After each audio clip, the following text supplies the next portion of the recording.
100% organic अपने garden में ही कद्दू लगते हैं, क्योंकि तरीके हमारे होते हैं और हम आपको तरीके बिल्कुल 100% घर के ही घरेलू उपाय ही बताते हैं, घरेलू ही खाद दिखाते हैं, कोई केमिकल का यूज़ नहीं करते हैं। घर की 100% ऑर्गेनिक खाद घर की किचन से ही निकाली हुई चीज़ों का ही यूज़ करके दिखाएंगे। सालों की गार्डनिंग है, सालों से ही आपको दिखा रहे हैं। किस तरह से हम आपको दिखाएंगे कद्दू में अपने घर में कैसे फूल आते हैं, कद्दू से सीड से लेके हमने कद्दू हार्वेस्ट तक की पूरी वीडियो आपको दिखाते हैं प्रॉपर। तो आ जाइए हमारी वीडियो में। सिर्फ इतना सा प्लांट है मेरा कद्दू का, अपनी आंखों से देख लीजिए। और कम से कम इसमें 10 फूल आ रहे हैं, 10 फूल आ रहे हैं और कम से कम 20 बेलें निकली हैं। तो सोच सकते हैं आप, एक कद्दू के प्लांट में, इतने छोटे से प्लांट में 10 बेलें निकल आई हैं और 10, जिसकी वजह से हमारा ये 25 दिन का पौधा है और 25 दिन के पौधे में ही इतनी अच्छी ग्रोथ हो गई है। तो आज की वीडियो में हम आपको सारी जानकारी देने वाले हैं कि कद्दू का फूल जब हमारा निकलना शुरू होने वाला होता है तो हमको उसमें कौन सी पहली खाद डालनी है, कद्दू में फूल नहीं आ रहे हैं तो हमें क्या करना है, कद्दू के पत्ते खराब हो रहे हैं तो हमें क्या करना है, कद्दू के फूल झड़ रहे हैं तो आपको क्या करना है, दिन में आने शुरू हो जाते हैं, पौधा हमारा कैसे ग्रोथ करता है, सब कुछ आपको बताने वाली हूँ। तो यहाँ देख लीजिए, आज मेरे 25 दिन का कद्दू हो गया है और 25 दिन की कद्दू की जब बेल आने लगती है तो हमें सब सावधानियां बरतने पड़ती है। और सबसे पहली चीज, जब कद्दू में हमारा फूल आने लगेगा तो आपको खिलानी है इसमें प्रोटीन, विटामिन, कैल्शियम, आयरन, सब कुछ इसको डाइट देनी पड़ेगी। जब आप इसको डाइट दोगे तभी ये आपके फूल मोटे मोटे होंगे और जब फूल बनेंगे तभी उसमें कद्दू आने शुरू होंगे। तो आपके कद्दू ये कैसे लगे, कैसे निकल आए, इतना बड़ा कद्दू ये कैसे हो गया? तो हमने लगाए थे बीज, हमने बीज भंडार से कद्दू लिए थे, बीज भंडार से भी हमने कद्दू के बीज लिए थे और हमने घर के पीला कद्दू जो था, हमने पीले कद्दू से भी अपने घर के कद्दू को 3 दिन धूप में सुखाया था, उसको एलोवेरा जेल में पूरी रात भिगोया था, घर के कद्दू को भी और जो बीज भंडार से लाए थे उसको भी। दोनों तरीके दिखा रही हूँ, आपकी जो मर्जी हो, जो आपको आसानी लगे। अगर आप कद्दू लगाना चाहते हैं तो आज भी आप कद्दू आराम से लगा सकते हो। मुश्किल से 10 दिन नहीं होगा, 10 दिन के बाद आपके कद्दू निकलने का, पेड़ मतलब निकलना शुरू हो जाता है। जैसे ही पेड़ निकलना शुरू होता है तब हमारा जब 10 इंची प्लांट हो जाता है, जब 10 इंची प्लांट हो जाता है तब हमें उसे शिफ्ट करना पड़ता है। तो सारी वीडियो आपकी आंखों के सामने मैंने दिखाई, बीज लगाना मैंने आपको दिखाया, बीज मैंने कैसे लगाया, आपको एक तरीका बता रही हूँ। अगर आपको बीज लगाने वाली, मिट्टी बनाने वाली सब कुछ जानकारी मैं दोबारा से ही बता देती हूँ आप लोगों को, लेकिन फिर भी अगर आपको पूरी डिटेल जानकारी चाहिए है तो मेरी सिर्फ 1 महीना, सिर्फ 1 महीने पीछे की वीडियो जाना है। 1 महीने की पीछे वीडियो में आपको A to Z बीज से लेके मट्टी का तक और इस पौधे को शिफ्ट करने की पूरी जानकारी मैंने दी है। और अब ये शिफ्ट हो चुका है, आज हमारे 25 दिन हो गए हैं पूरे, इसको शिफ्ट करे 25 दिन हो गए। जब मैंने शिफ्ट किया था तब मैंने क्या क्या डाला था, इसमें क्या क्या जानकारी दी थी, वो सब मेरी 1 महीने पहले की वीडियो में पड़ा हुआ है। क्योंकि ये हमारा बेल वाला पौधा होता है, ये हमारा बेल वाला है और जैसे ही ये प्लांट हमारा थोड़ा सा बड़ा होता है इसमें बेल आने लगती है। जब बेल आती है तो ये हमारा प्लांट झुक जाता है। ये देखिए अपनी आंखों से, ये मैंने सीधा खड़ा कर रखा है, यहाँ अपनी आंखों से देख लीजिए, यहाँ पूरा ये सीधा खड़ा है। यहाँ पे मैंने एक लोहे की रॉड देखिए बांधी हुई है। लोहे की रॉड कंपलसरी नहीं है, ये भी बता दूंगी। मैं लोहे की रॉड इसलिए बांधी हूँ जिससे हमारी आयरन की कमी कभी भी कद्दू को ना होने पाए। पूरी जंग खाई हुई लोहे की रॉड है ये। आपके घर में इस तरह की कई चीजें, सरिया वरिया पड़ी रहती हैं कबाड़ में, तो मैं अक्सर अपने सारे गमलों में, ये देखिए जैसे ये हमारे पेचकस के औजार खराब हो जाते हैं तो ये भी लोहे का डंडा है, ये भी मैं ऐसे डाल देती हूँ अपने सारे सब्जियों वाले, फूल वाले पौधों में। ये मेरी हर गमले में इस तरह की रॉडें टंगी होती है, डाली रहती है। तो आपको ऐसे बता देती हूँ, पूरा मेरा 1 हाथ हो गया और 2 हाथ, मतलब पूरे 2 हाथ का मेरा ये पेड़ हो चुका है। तो ये देखिए, इसको हम बेलों के रेसे बोलते हैं। ये देखिए, ये बेलों के रेसे होते हैं। और अपनी आंखों से देखिए, मेरे इसमें देखिए कितनी सारी मेरी निकली है, 1 2 3 और 4 और 5 और 6 और इधर से 7, पूरी इसमें 7 बेलें निकल रही हैं। 7 बेलों को मजबूत बनाने के लिए हमको सबसे पहला जो स्टेप करना होता है, ये प्लांट हमारा टेढ़ा हो जाएगा। तुरंत ये हमारा कमजोर हो जाएगा। सबसे पहले कमजोरी की निशानी क्या होती है? जैसे ही बेल गिरने लगेगी, क्योंकि आपने सावधानी नहीं बरती, इस पेड़ को ऐसे ही पड़े रहने दिया, ये तुरंत और झुकेगा और झुकेगा। यहाँ से सबसे पहले तनाव आएगा। ये जो जड़ है, जब आपका पेड़ पूरा गिर जाएगा तो सारी जड़ आपकी ढीली हो जाएगी और यहीं से सबसे पहले आपकी शुरुआत हो जाएगी पेड़ मरने की। तो आपका पेड़ बिल्कुल नहीं ग्रोथ करेगा, तुरंत कमजोर हो जाएगा, क्योंकि जड़ आपकी ढीली हो गई। यहाँ से चाहे वो लोहे का लेना हो लोहे का लीजिए, लकड़ी का लेना हो लकड़ी का लीजिए। सबसे पहला सपोर्ट हमको और जड़ की 1 इंची दूरी पे करना है, जड़ उसकी खराब ना हो जाए, इस बात का भी ध्यान रखना है। तो हमने देखिए, ध्यान से देखिए, हमने पूरा 2 इंची हमने जड़ से दूरी पे डंडा लिया है। 2 इंची का भी ध्यान रखना।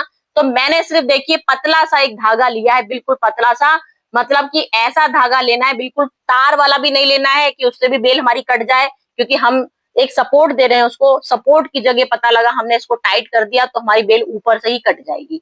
तो ये बात का भी ध्यान रखना है सबसे पहले। और नीचे आपको 2 इंच ऊपर छोड़ना है, 2 इंच नीचे छोड़ना है। ये धागा आपको बीच में बांधना है, बिल्कुल बीच में हमको सबसे पहला ये सपोर्टर करना होता है, जिससे कि हमारी आने वाले आंधी तूफान से हमारी बेल कभी ना गिरे, अच्छी सी मजबूती आ जाए इसमें। और एक हमारा सबसे पहला जो पड़ाव होता है, ये हमने पार कर दिया। सबसे पहला पड़ाव हमने पार किया, अपनी बेल को बांधी, मजबूती दे दी। इससे अब हमारा ये बेल बहुत तेजी से ग्रोथ करेगा, खुश होके बढ़ना शुरू कर देगा। हमारा दूसरा पड़ाव पार क्या करना है हमको? अपने पत्तों को छांटना है। कौन से पत्तों में हमारे पीले पीले हो रहे हैं? अगर आपके पत्ते पीले हो रहे हैं तो सबसे पहला और दूसरा वाला स्टेप ये आपको करना है। ये देखिए, हल्का सा किनारे किनारे से हमारे ये पत्ते सूखने लग गए हैं। वैसे तो क्या ये नॉर्मल है, कुछ ऐसी इसमें तकलीफ नहीं है। अगर आपको पत्तों में ज्यादा बीमारी लग रही हो, मतलब ज्यादा पत्ता आपका पीला पड़ रहा है, तो एक पत्ते से धीमे धीमे आपके और पत्ते भी पीले होने लगेंगे। इसलिए हम बोलते हैं इसको कट कर दीजिए। और दूसरा रीजन क्या है इसको कट करने का? जड़ में प्रॉपर धूप लगना। ये जड़ से हम लोग इसीलिए इसको पेड़ को सबसे नीचे मैंने पत्ता काटा है, ध्यान दीजिए। इसीलिए आपसे मैंने बोला आप ध्यान दीजिए, मैंने सबसे नीचे वाला पत्ता काटा है। नीचे वाले पत्ते काटने से क्या होता है, हमने इतने बड़े बड़े मेरे पत्ते लगे हैं तो इससे पूरी जड़ में पूरी छाया इस पत्तों की बनी रहेगी। और जड़ में जो धूप लगने की जो हमारी सबसे बड़ी खुराक इसकी विटामिन की होती है, वो धूप नहीं लगेगी। तो सबसे काट चुकी हूं मैं, ये 2 मैंने काट दी। फिर इसमें फूल आने शुरू हो गए। तो जब फूल आने लगते हैं तो हमें कौन सी खुराक देनी है? फिर तीसरा मैं आपको बताने वाली हूँ, फूल आ रहे हैं तो मुझे कौन सी खुराक देनी है। फिर आपका सवाल आएगा हमारे तो फूल ही नहीं आ रहे हैं, तो हम उसके लिए भी बैठे हैं आपको उपाय बताने के लिए। अब आपके फूल नहीं आ रहे हैं, ये फूल आ रहे हैं, इसमें मेरे बेल, दोनों बेल मैंने इसलिए रखी हुई है आपको दिखाने के लिए। एक बेल आपकी है, एक बेल मेरी है। ये बेल आपकी है, इसमें फूल नहीं आ रहे हैं। तो जब आपके फूल नहीं आते हैं तो आपको क्या करना है? सबसे बड़ा काम हमारा होता है इसके चारों तरफ फूलों को रखना। कोई भी फूल आपके गार्डन में जो भी फूल हो, मैं अक्सर फूल को रख देती हूँ। मेरे तो कनेर लगे हुए हैं, ढेर सारे बेला, मोगरा, सदाबहार, सारे फूल लगे हैं। आसपास जितने फूल होते हैं उतनी मधुमक्खियां आती हैं, फूलों में तुरंत अपनी लार टपकाती हैं। लार टपकाती हैं जैसे ही वो कद्दू पे बैठती हैं तो कद्दू में हमारे फूल आने लगते हैं, तो उसमें फूल बन गया है। तो हमें आपको ये दिखाना है कि फूल हमें कैसे इसमें होने चाहिए हमारे कद्दू में। तो आपको क्या करना है, आपको शहद लेना है। एक आर्टिफिशियल होती है कि हम इससे, क्योंकि एक आपने जो नेचुरल दिया वो आपने चारों तरफ फूलों को बैठा दिया। कोई जरूरी थोड़ी है आपके पास फूल हो, मेरे पास फूल है, आपके पास हो सकता हो ना हो। तो अगर मैंने यहाँ स्प्रे की बोतल ले रखी है, आधा लीटर स्प्रे की बोतल है, और इसमें हमको शहद की गिनती की 5 ml ड्रॉप डालनी, मतलब 5 ml हमको शहद डालना है। 5 ml ध्यान रखिएगा, सिर्फ 5 ml शहद डालना है, ध्यान रखिएगा। मतलब कि 5-6 ड्रॉप, 5-6 ड्रॉप से ही भाषा समझ लीजिए, 5 ml के अनुसार बता रही हूँ। अब हमको, क्योंकि इस समय हमको मेन अपने फूल पैदा करने हैं। फूल पैदा करने के लिए अब इसको चारों तरफ आप इसको खूब अच्छे से छिड़क लीजिए। जहां जहां खूब अच्छे से शहद मिला लिया आपने, अब इसको खूब अच्छे से जहां चारों तरफ यहाँ पत्तों में छिड़किए। जहां पे ये चीज हमारी बेल बढ़ने वाली होती है, इसमें सबसे ज्यादा हमारी इंपॉर्टेंट होती है, यहाँ से हमारी ग्रोथ होनी शुरू होती है। तो ये हमको इसमें फूल बुलाने हैं। हमने में इतनी अच्छी ग्रोथ देख सकते हैं, यहाँ से हमारे फूल भी आने लग गए हैं। ये देखिए कितनी सुंदर सी ग्रोथ होनी शुरू हो गई है। लेकिन हमें अब क्या होना है, फूल आने का मतलब हो जाना है सावधान। फूल होके खुश नहीं होना है, क्योंकि आपको एक प्लांट से कितने कद्दू चाहिए, क्योंकि गिनती के इसमें 8-10 फूल आए हैं। 8-10 फूल का मतलब सिर्फ 8-10 कद्दू आएंगे। और इसकी बेल बहुत अच्छी होती है। कम से कम आपको कम से कम 20 किलो तो कद्दू लेने ही चाहिए एक प्लांट से। 20 किलो तो मैं बहुत कम बता रही हूँ, वैसे तो लोगों के यहाँ 50-50 किलो एक बेल से निकलते हैं। तो पहले हमें इसे सबसे पहले इनकी वनजी करनी है। वनजी क्या होता है ये देखिए, ये होती है वनजी। बस यहाँ से एक कट लगा देना है, बस आप यहाँ से एक कट लगा दीजिए। बस जहाँ आपने एक कट कर दिया, फिर देखिए क्या जादू होगा। बस आपने 1 इंच से ज़्यादा कटिंग नहीं करनी। अब इसमें एक फंगीसाइड लगा देंगे, या तो नीम खली लगा दीजिए, या तो साफ का फर्टिलाइज़र आता है, साफ पाउडर आता है, वो लगा दीजिए। बस इसके बाद आप देखिएगा कितने सारे कद्दू निकल आएंगे आपके कुछ दिनों में। फूल के लिए, फूल बनाने के लिए हमने शहद डाल दिया। सबसे पहले चारों तरफ अपने इसमें शहद डालिए। और अगर आपके गार्डन में फूल भरे पड़े हो, सबसे नेचुरल चीज जो होती है वो फूलों को हमने रख लिया चारों तरफ। जितने हमारे पास फूल होंगे, मैरीगोल्ड के, चंपा, गुलाब, कने, जो भी फूल होंगे, आपको चारों तरफ अपने इस कद्दू की बेल के एरिया में सारे फूल रख लेने हैं। एग्जाम्पल से बता देती हूँ, नहीं तो आपको स्टेप बाय स्टेप बतानी पड़ती है हर चीज। ये देखिए, जैसे ये ऐसे फूलों का लगा देना है। इससे फूलों से आकर्षित होती मधुमक्खियां, और मधुमक्खियां जैसे ही आएंगी वो तुरंत आपका इसमें फूल बनना शुरू हो जाएगा। ये हमारे हो गए स्टेप फूल बनाने के। फूल बनाने को करके दिखा दी। आज हमारा सवाल आ गया 2G करने का। अब इसमें देखिए कितनी सारी बेलें बन गई हैं। तो ये हमारी सिर्फ 1G बनने से हुई है। 7 बेलें, 8 बेलें आ गई हैं सिर्फ 1G। यहाँ देखिए पूरा मैंने कट लगा रखा था, तो ये 2G होती है। यहाँ देखिए हमको सिर्फ इसका सिर्फ 1 इंची है, सिर्फ 1 इंची हमको यहाँ से ये कट करना है।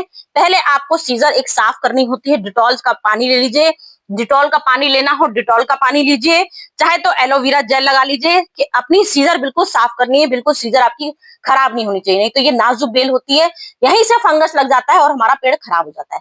तो हमको 1G, ये देखिए, ये सिर्फ आपने देखिए नाप का सिर्फ देख लीजिए, सिर्फ इतने पहले यहाँ से करी है।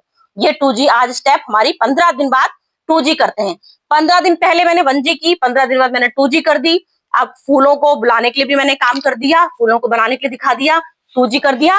अब जो हमारा मेन फोकस है, सबसे पहले अब हमें क्या करना है, फूल हमारे आने शुरू हो गए। यहाँ हमने शहद डाला, अब हमारे फूल आने शुरू हो गए। अच्छी खासे फूल हमारे आ रहे हैं। अब फूल आने के लिए, मजबूत बनाने के लिए, फूलों को मोटा करने के लिए, फूलों में कद्दू बनाने के लिए अब हमको मेन स्टेप करना है। तो आपको पहले क्या करना है, गुड़ाई अपने गमले में 20 दिन में एक बार। 20 दिन में एक बार कब करेंगे, जब आपको ये सॉलिड खाद डालनी है। हमको सबसे ज्यादा कद्दू में क्या जरूरत पड़ती है, सबसे ज्यादा पोटेशियम रिच खाद चाहिए होती है कद्दू बनाने के लिए। और पेड़ हमारा हरा बना रहे, इसके लिए हमको नाइट्रोजन रिच खाद देनी होती है। सबसे देखिए, 2 सिर्फ खाद मेन रोल होता है इसका। पोटेशियम से कद्दू बनेंगे, नाइट्रोजन से हमारे इसमें पत्ते प्रॉपर हरे रहेंगे, ग्रोथ ऊपर होएगी, पत्तियां भर भर के आएंगी, फूल आएंगे नाइट्रोजन की खाद से। नाइट्रोजन की खाद हमारी कौन कौन सी होती है वो भी आपको बता देती हूँ। नाइट्रोजन की एक होती है मेन, देखिए हमारी होती है गोबर की खाद। सबसे पुरानी चीज है गोबर की खाद। सबसे पहले आपको देनी है गोबर की खाद। अगर आप गोबर की खाद नहीं देने चाह रहे हो तो आप अपने घर की चाय पत्ती का भी यूज कर सकते हो। 20 दिन में, 25 दिन में सिर्फ एक बार, 25 दिन में एक बार डालनी है। 1 चम्मच डालनी है फ्रेश चाय की पत्ती, बिल्कुल फ्रेश चाय की पत्ती का पाउडर इसमें 1 चम्मच डाल दीजिए। दिखाई देती हूँ आपको, इस तरह से डालनी है। जैसे हम तो आपको गोबर की खाद दिखा रहे हैं करके, क्योंकि चाय की पत्ती हम पहले डाल चुके हैं। अगर आप चाय की पत्ती पहले डाल चुके हो तो आपको गोबर की खाद डालनी है। उसके हिसाब से ये हमने सिर्फ ये चाय की पत्ती ली, सिर्फ इतनी सी। जड़ की पहले खुदाई करनी है, इस बात का ध्यान रखिएगा। एक घेराव बनाना है, जिससे हमारी यहाँ पे कद्दू की जड़ है, इससे आपको बिल्कुल किनारे से एक घेराव बनाना है। ऐसा घेराव बनाना है जहाँ पे आपको खाद डालनी है। जड़ से ये खाद बिल्कुल टच नहीं होगी, चाहे वो चाय की पत्ती हो, चाहे वो गोबर की खाद हो। जड़ की 2 इंची दूरी रखिएगा, 2 इंची दूरी पे ही आपको ये खाद डालनी है। तो हमने ये खाद, एक कद्दू का हमारा ये 25 दिन का पौधा है, 25 दिन के पौधे में हमको ये गोबर की खाद कम से कम ये कटोरे के हिसाब से ले लीजिएगा, जिसको बोलते हैं, जैसे हम लोग आधा किलो बोलते हैं, आधा किलो से भी कम, आधा किलो से भी कम गोबर की खाद डालनी है। क्योंकि अभी हमारा पेड़ बहुत बड़ा नहीं हुआ है, लेकिन फूल लद के आ रहे हैं। तो आपको आधा किलो से कम खाद हमको 1 कटोरा भर के, ये नाप ले लीजिएगा 1 कटोरे का, 1 कटोरा भर के। जड़ हमने खूब अच्छे से देखिए घेराव से पूरी खोद दी है, और खोदने पर ही हमको ये डालनी है गोबर की खाद। अब आपको कोई बात मेरी ऐसी नहीं होती जो मैं आपसे दूर रहती हूँ, दूर रह के ये काम करती हूँ। सारे काम बीज से लेके A to Z जानकारी आपको दी हूँ। कैसे मैंने इसमें सब कुछ लगाया है। तो यहाँ हमने गोबर की खाद सबसे पहला स्टेप खाद में डाला जब हमारे फूल आने लगते हैं। फूल आने लगे, अब फूलों को मोटा करना है। आज हमने ये गोबर की खाद डाल दी, नाइट्रोजन रिच, नाइट्रोजन के साथ हम पोटेशियम रिच खाद देंगे क्योंकि हमें फूल बनाने हैं मोटे मोटे। तो पोटेशियम रिच मैंने घर का खाद का यूज किया है, आप चाहें तो बाहर का खाद यूज कर सकते हैं। मैंने घर की लिए है आलू, आलू मैंने एक आलू को छीला है और पूरी रात भिगोया है। तो जो आप ये देख रहे हैं ये मेरे आलू हैं, और अपनी आंखों से देखिए, ये जैसे अपने घर में आलू हम लोग छीलते हैं, ये आलू पूरा ले रखा है, पूरा एक आलू है। एक आलू को मैंने रात भर भिगोया था। अब इसमें अच्छा खासा हमारा 100% जो बाजार की खाद होती है पोटेशियम रिच, एनपीके 1919 जो भी होती हैं उससे करोड़ गुना अच्छी हमारी घर की खाद होती है। हमने आलू काटा, रात भर भिगो दिया, और इसका जो मेन असली जो हमारा पोटेशियम रिच पौधा है वो हमने ले लिया।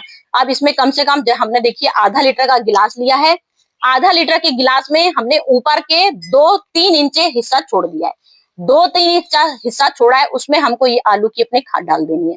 2-3 हिस्सा, ध्यान रखिएगा, 3 हिस्सा मैंने आलू का इसमें पानी के आधा लीटर गिलास में मैंने डाल दिया। ये हमारा मैजिक है, पोटेशियम रिच असली खाद होती है ये।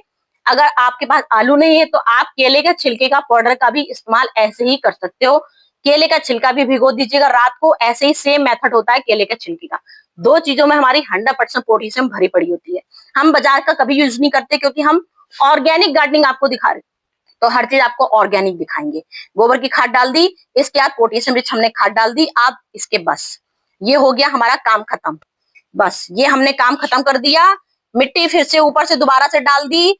प्रॉपर 8 घंटे की धूप देनी है। जहां आपके गार्डन में जितनी ज्यादा धूप आती है उतनी धूप आपको इसको देनी है।